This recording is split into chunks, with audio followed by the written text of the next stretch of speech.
Olá, esse é o programa Conversando com o Cardiologista. Nosso tema de hoje, cannabis, a maconha, popularmente maconha. Por que estamos trazendo esse tema? Os telespectadores devem ter lido, assistido na televisão recentemente, umas decisões dos procuradores da República, onde haveria uma liberação da cannabis com fins terapêuticos.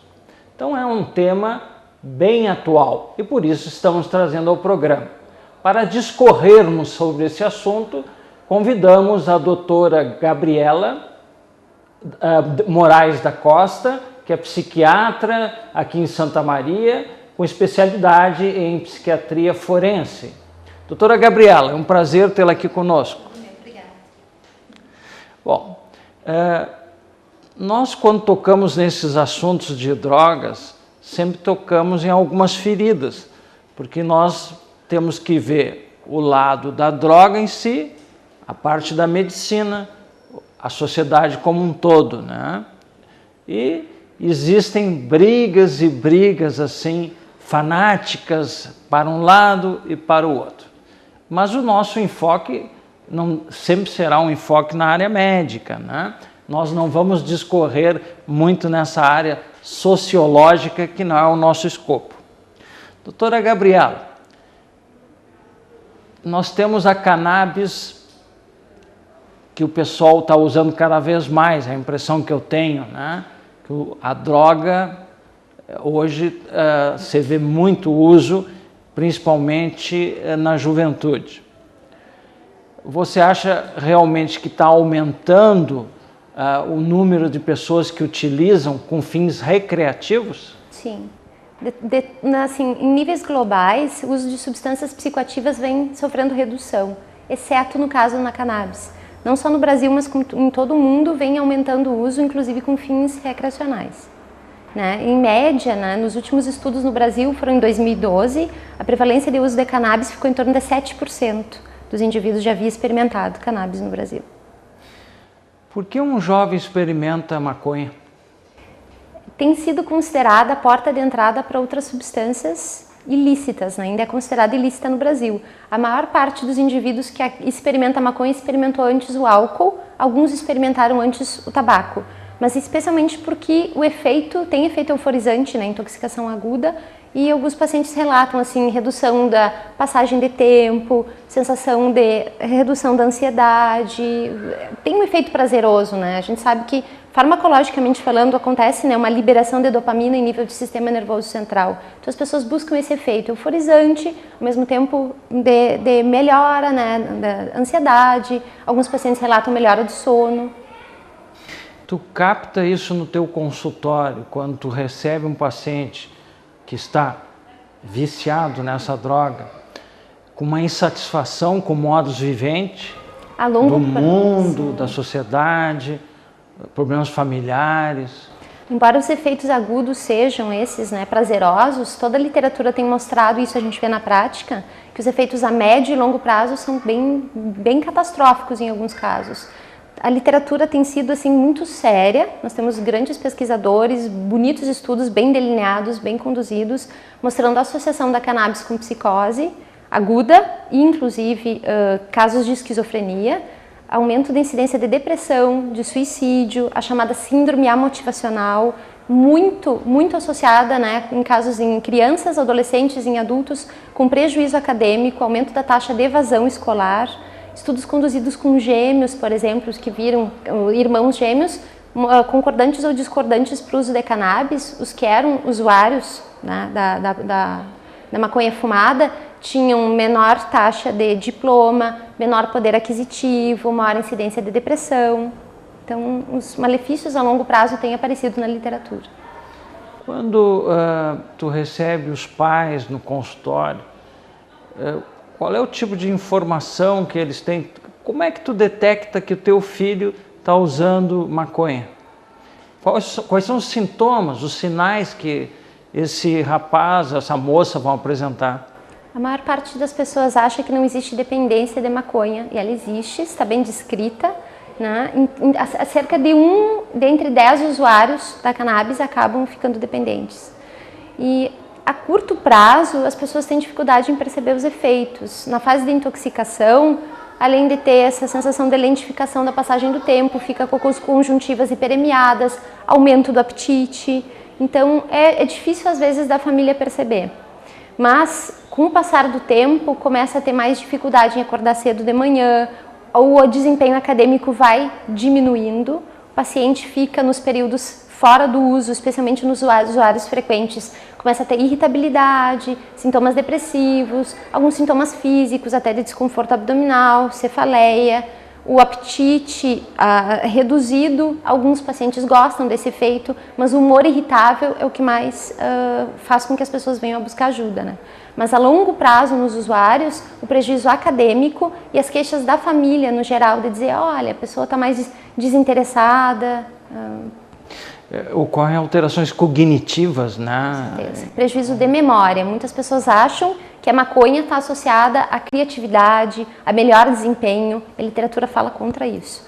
Essa memória procedural que nós temos, a memória chamada working memory, ou memória de trabalho, que ela é uma memória bem latente, assim, ela dura pouco, ela fica muito prejudicada com o uso da cannabis. E essa memória de curto prazo, especialmente para quem está estudando, né? Alguém estudando para um concurso, estudando para o vestibular, crianças, né? Estudando para passar de ano na escola, essa memória que não perdura nos usuários da cannabis. Depressão, pânico.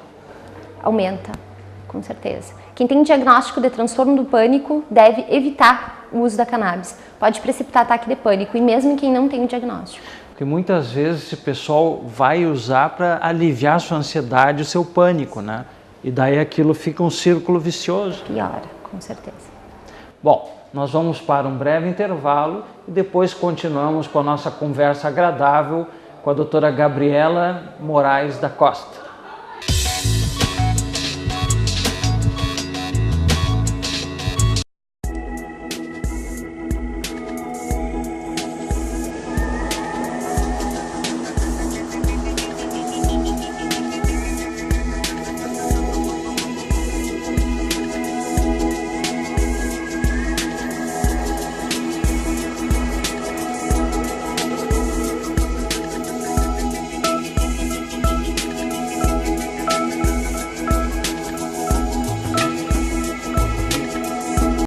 O seu coração é parte vital do seu corpo e deve ser cuidado com muita atenção.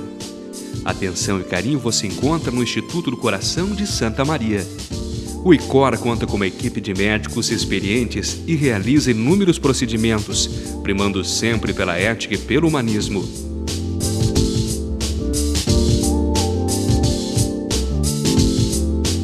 ICOR, uma paixão pela cardiologia.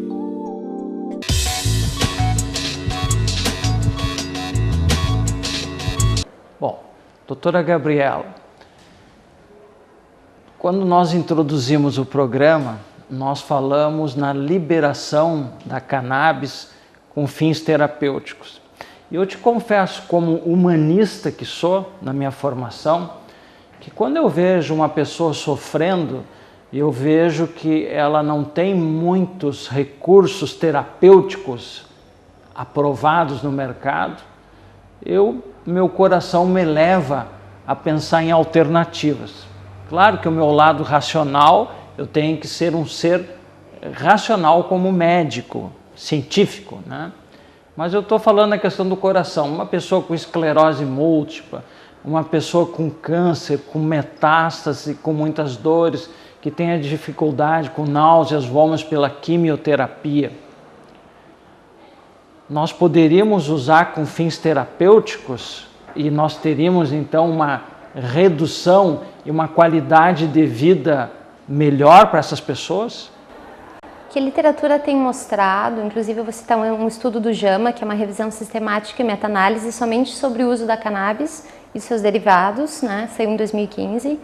E o que a gente vê é uma heterogeneidade nos estudos, porque ela tem sido vista tanto para tratamento de dor, glaucoma, redução da pressão intraocular, diminuição da espasticidade na esclerose múltipla, náusea, vômito, caquexia, especialmente no HIV-Sida, pacientes já com doenças consuntivas, o câncer em estágios avançados.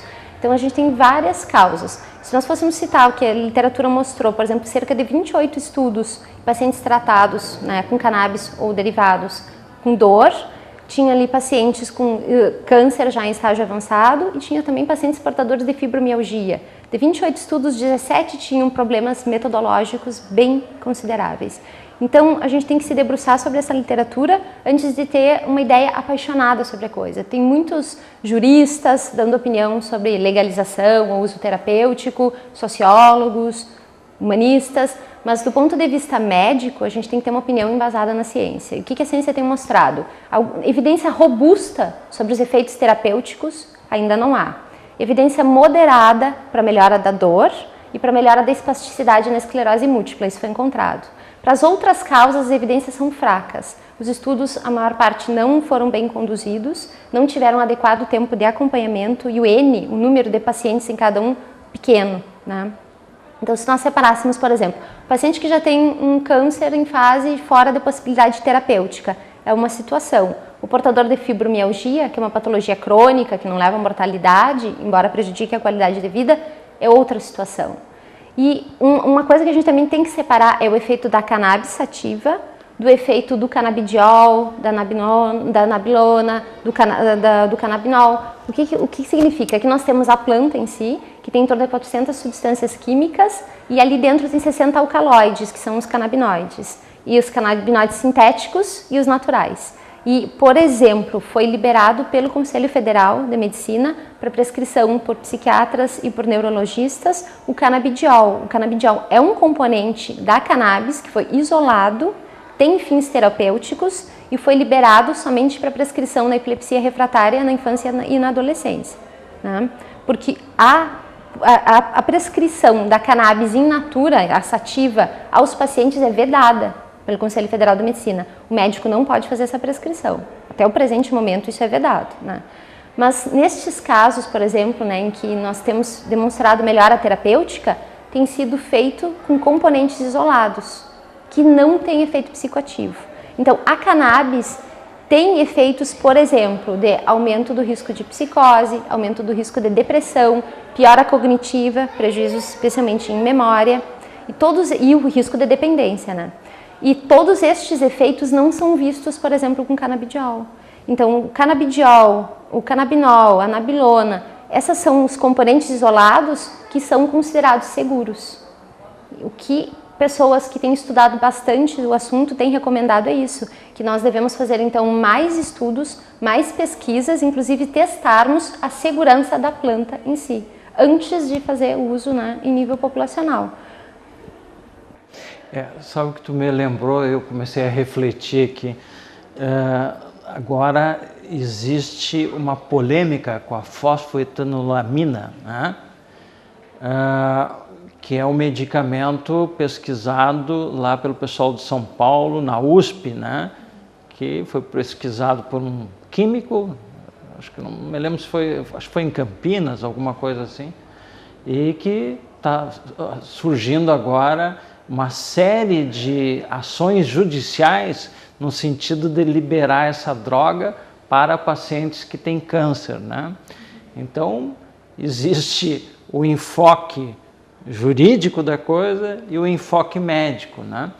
E tu está colocando dentro desses trabalhos assim com a substância que nós não temos grandes trabalhos para termos graus de recomendação maior, com nível de evidência forte, com grandes ensaios, né? E esperamos que isso venha a acontecer e que possamos tirar e separar o joio do trigo, o que é ruim para a saúde e o que pode ajudar os pacientes e tratá-los com dignidade e com melhora. Bom, mas como é que tu te depara com outros tipos de drogas? Por exemplo, essa juventude tem usado cada vez mais álcool, né? Como é que nós nos comportamos? O psiquiatra clínico vai procurar reduzir a associação de maconha, álcool, cigarro. As políticas públicas têm sido muito eficientes na redução do tabaco.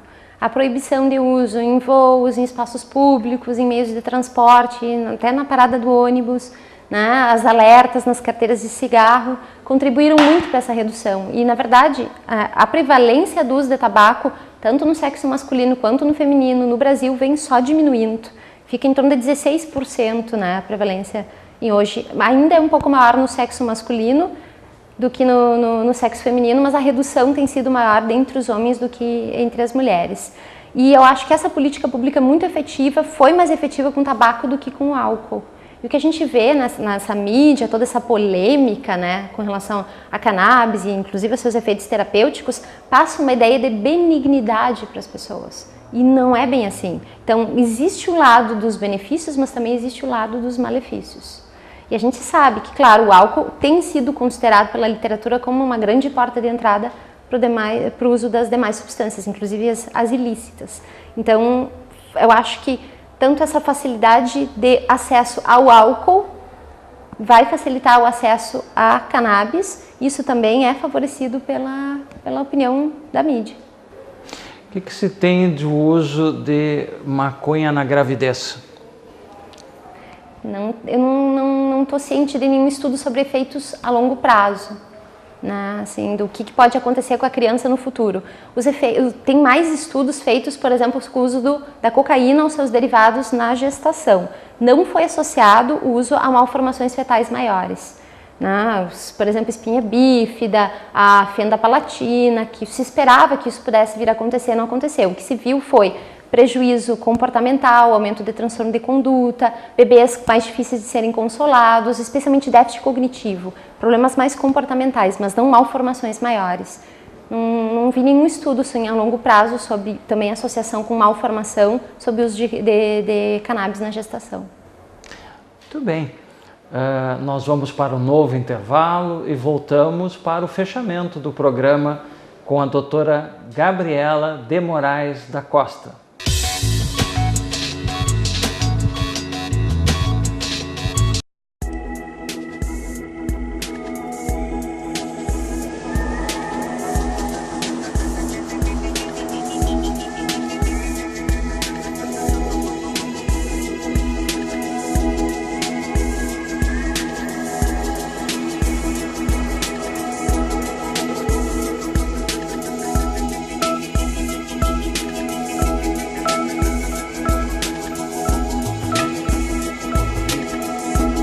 O seu coração é parte vital do seu corpo e deve ser cuidado com muita atenção. Atenção e carinho você encontra no Instituto do Coração de Santa Maria. O ICOR conta com uma equipe de médicos experientes e realiza inúmeros procedimentos, primando sempre pela ética e pelo humanismo.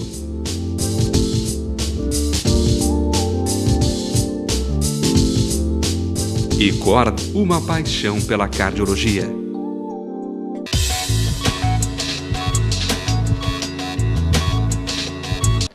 Doutora Gabriela, nós começamos o nosso programa falando na cannabis, mas não poderíamos deixar de tocar na cocaína, no crack.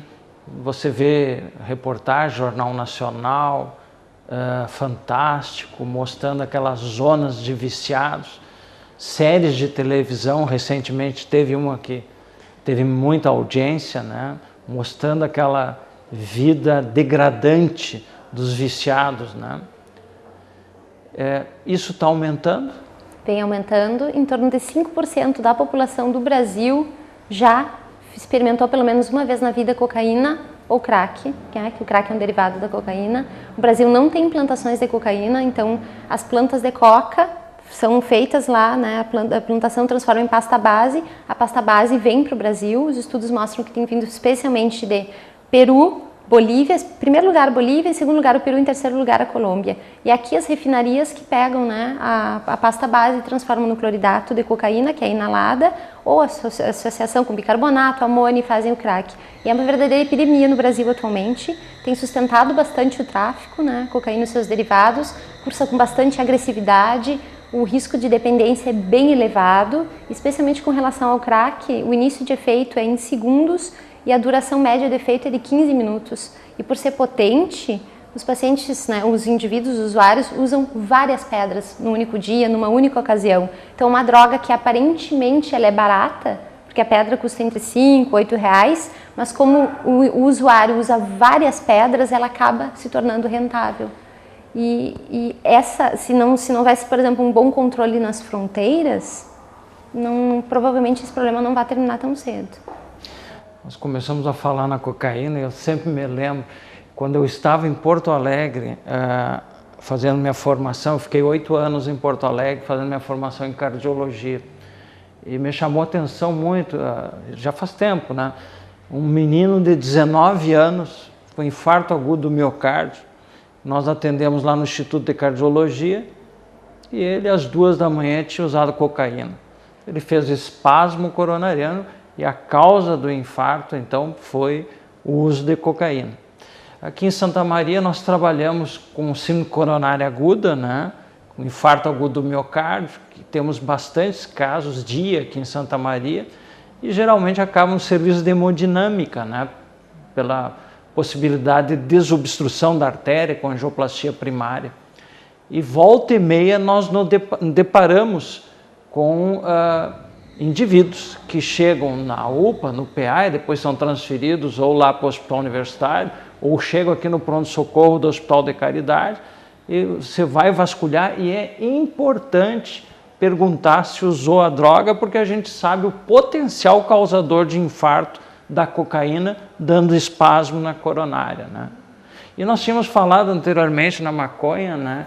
E tu tinha até salientado da questão da doença e no intervalo a gente comentou, né? Que a maconha, a gente não fala isso, mas ela dá câncer de pulmão, ela dá bronquite, ela traz outras doenças que não se fala tanto, né? Até porque tu colocou agora que nós estamos tendo mais incidência de cocaína e de crack versus a maconha, que passou a ser uma droga em segundo plano, né?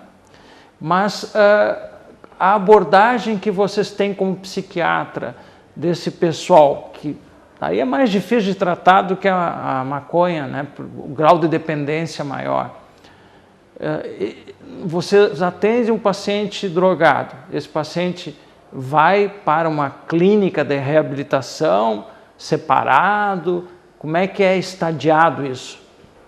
No primeiro momento se faz um manejo que é clínico, se faz a desintoxicação do paciente, se faz a estabilização dos sinais vitais, se trata todas as complicações. Então o manejo agudo é bastante clínico, até mais do que psiquiátrico, muitas vezes, né, na fase aguda do usuário de substância. É difícil o usuário usar uma única droga, né? Geralmente nós vemos o poliuso. E após essa fase aguda da desintoxicação, daí é recomendado um tratamento psiquiátrico. E ele é feito a longo prazo. Até porque o risco de recaída, isso vai ser variável, né, de acordo com as diversas substâncias, mas ele tende a ser bem elevado. Bom, nós temos medicamentos que ajudariam a tirar esse paciente dessa fase de intoxicação, né? E o que vocês utilizam mais junto do acompanhamento psiquiátrico? Existem drogas para combater isso que já se tem no mercado, que tu possa ter um maior acesso? Nós temos no mercado drogas que funcionam, né, fármacos muito bem, com bons estudos mostrando boas evidências para tratamento do alcoolismo, né? Tanto as chamadas drogas aversivas, né, que o paciente, se fizer o uso do álcool e tiver tomado, por exemplo, né, o disulfiram, o paciente passa mal. E tem drogas que não têm, os fármacos que não têm esse efeito aversivo, em que simplesmente diminui o apetite pelo álcool, o paciente bebe e não é tão prazeroso, que mexe com receptores opioides, né? Um exemplo seria o naltrexone. Então, outro fármaco também que funciona bastante é o acamprosato. E no álcool, isso está muito bom, né, em termos farmacológicos. O problema é com as outras substâncias. A gente não tem nada com bom efeito, bom nível de evidência para tratar, por exemplo, a dependência da cannabis. E com a cocaína também tem sido feito uso, né, de vários fármacos, mas a maior parte até uso que a gente chama off-label, às vezes o fármaco não foi liberado com aquela finalidade. Para alguns pacientes funciona, para outros não. Então ainda precisa melhorar, né, o tratamento das outras drogas. Aí entra a farmacogenética, né? Eu sempre converso com os colegas, estou olhando o Daniel aqui no fundo da sala, né? Mas quando nós conseguirmos a farmacogenética, eu acho que não está tão longe, né? Nós vamos vencer muitas batalhas, né? Porque daí para a doutora Gabriela é um medicamento, para o Arnoldo é outro, para o Daniel é outro, e assim nós vamos acertar mais e ter melhores resultados. Hoje é muito empírico, né? Tu vai por tentativa, né? Acerto, erro, até tu conseguir acertar uma droga, olha, caiu bem para aquela pessoa, né? Teve um familiar com um problema parecido e que daí tu vai usar um medicamento, geralmente o pessoal da mesma linha genética responde bem ao mesmo medicamento. Mas Gabriela, é um prazer conversar contigo. Eu não te conhecia pessoalmente, é sobrinha de um colega nosso, filha também de um colega nosso. Isso nos orgulha de tê-la aqui conosco também, né? Então eu deixaria a palavra para tuas considerações finais. Estamos chegando ao final do programa. Agradeço a oportunidade e queria dizer que eu acho que desburocratizar, né, o acesso a cannabis para fins de pesquisa é uma coisa muito importante para a sociedade. Espero que isso aconteça.